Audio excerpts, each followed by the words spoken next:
Hey everyone, today I'm going to attempt to convert my Champion generator that I have some problems with, and I'll show you what that is in a few minutes.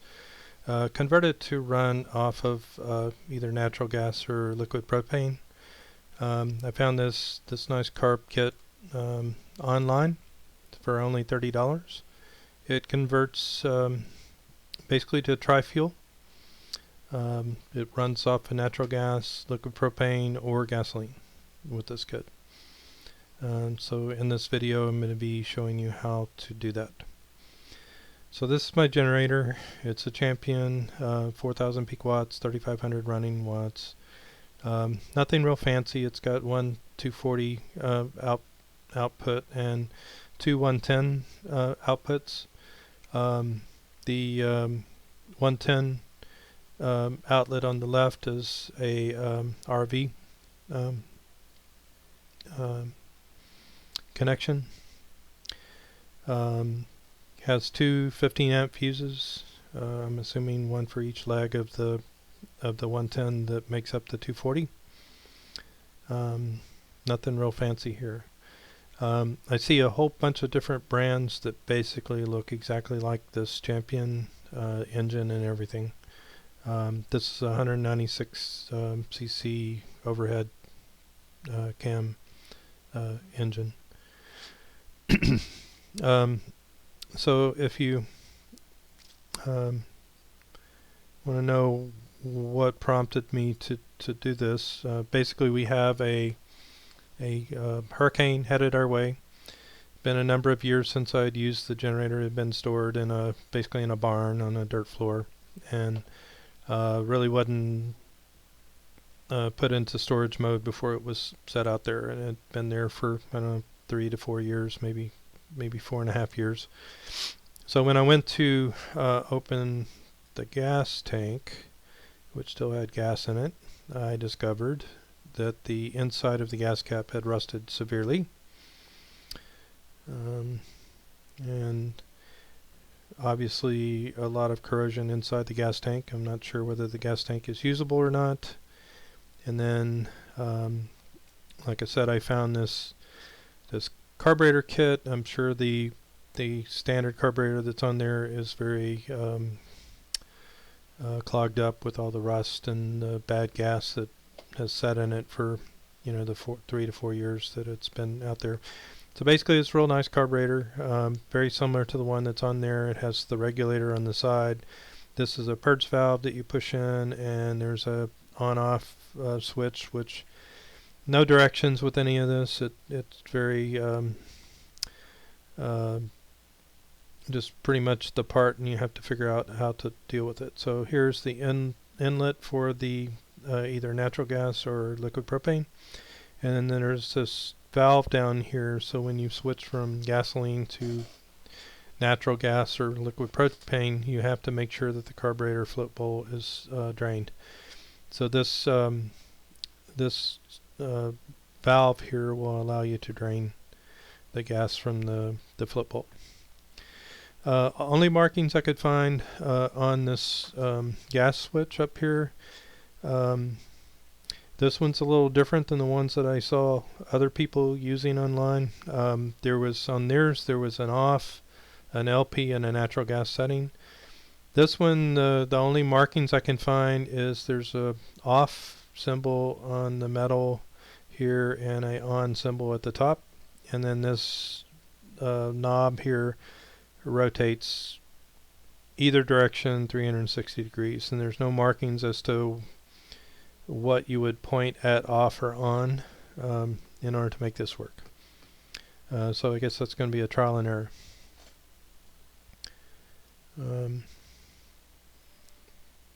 Like I said, a very, very nice high quality construction, just no directions.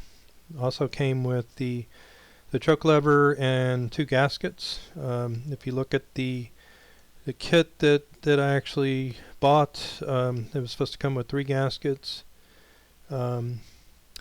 This bottom gasket looks like the one that I actually needed to go between the carburetor and the engine. However, it only came with the top 2 gaskets. So I did use this top one that wasn't an exact fit because I had nothing else to go with. And the original carburetor, when I took it off, this ripped, as you'll see in the video.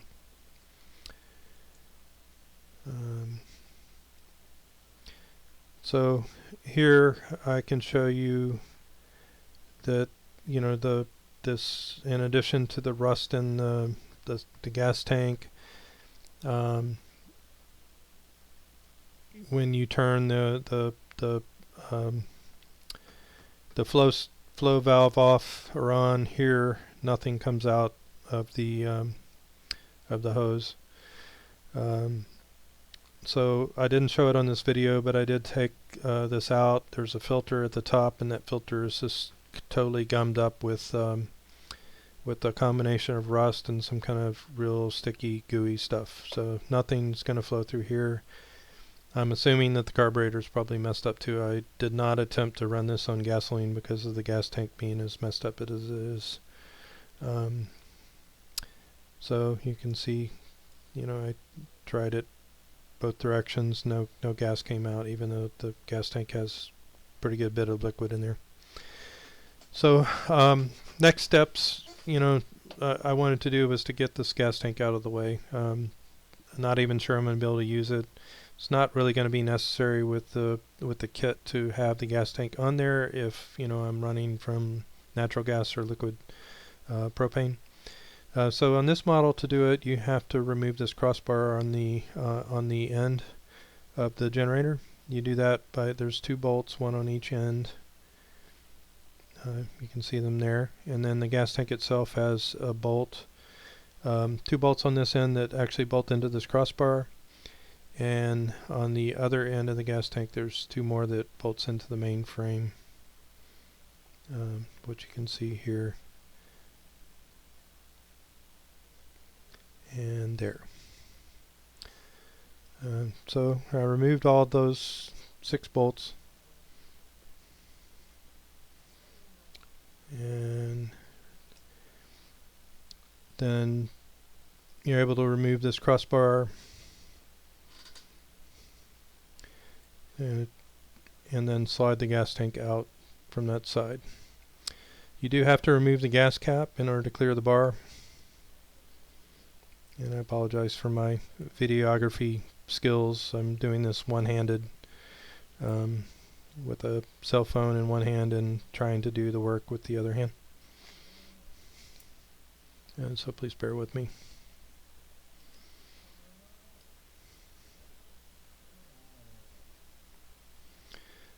So now the gas tank is out. Gives us quite a bit of room to work here, so I think it was a good move to remove the gas tank. Even if your gas tank is good, it probably would be helpful to see better.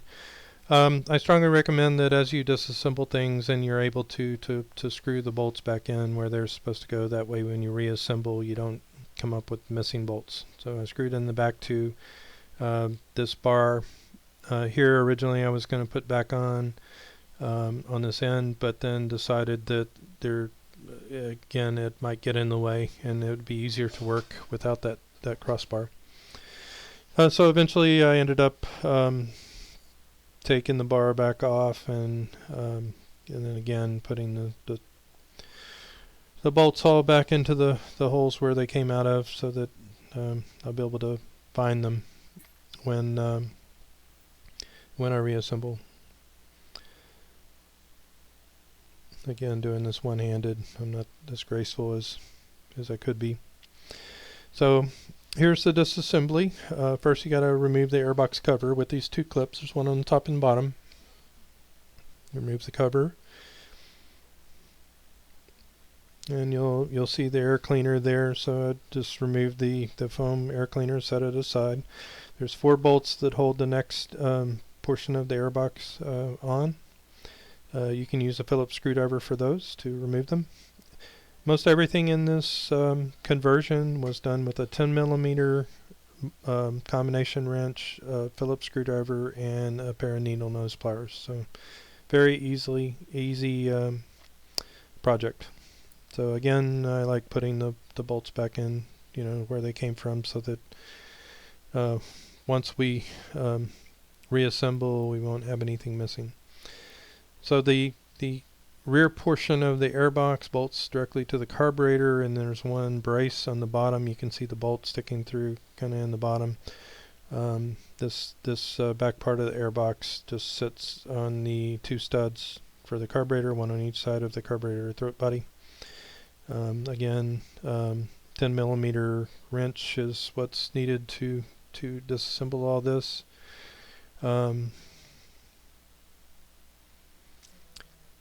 There is a vent tube near the left bolt or nut that you have to remove here. I'll show you that in a few minutes. You just push that out the back of the airbox, and it's not attached. It just sticks through the hole. So remove the two nuts.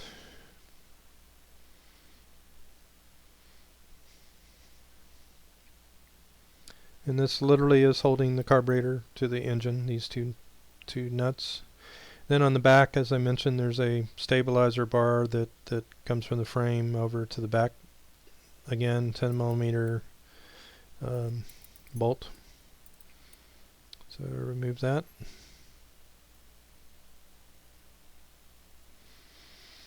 Once you have the two nuts and this bolt removed, the back portion of you can see there the hose, the vent hose that I was telling you about that just sticks through that hole. Just push that out, and it just lifts right off. So now, full view of the original carburetor. I recommend that you take a picture of the linkage on the top prior to disassembly in case you need to reassemble. Pictures are always, very helpful if you forget where something goes. So, take pictures, look at everything, make sure that you understand where it goes. One thing to note, that aluminum rocker arm there was very bound up. I did spray some lubricant on it and made sure that it was able to move. I believe the engine will run really rough if that's not freely able to move. So I started to pull the carburetor off. You can see the spring and the linkage on the top came loose already, so it's good that I had a picture to know where this came from. In just a second, I'll show you how to disconnect the linkage. Once I realized the camera wasn't on there, I went back and reshot it. So basically, you can see the slot in the top. You just line that up with the linkage, and it lifts right out. Once you remove the spring in that linkage, the carburetor just lifts right off. Unfortunately, my gasket between the carburetor and the engine didn't survive the removal. This is the one gasket that came in the kit that I was not real confident that it's going to work, because it's not the same dimensions as what's on there. It looks like it could work. Here's the air cleaner side gasket, which is an exact match of what it was. This side here is the one that's questionable, and you can see the shape of the gasket is very odd on the inner opening, and there's this little channel that runs around the outside of the throttle body there that I'm wondering whether that should be sealed off with a gasket or whether it should be open to air. So at this point, I'm cleaning the gaskets up on the gasket surface on the engine, because I need that to seal good with the new carburetor. I will again, I'm kind of deciding whether this gasket is going to work or not. I will finish this video up in another couple of videos, so please like and subscribe if you like what you're seeing, and if you're interested in seeing the rest of the install or the conversion, please check out the second video.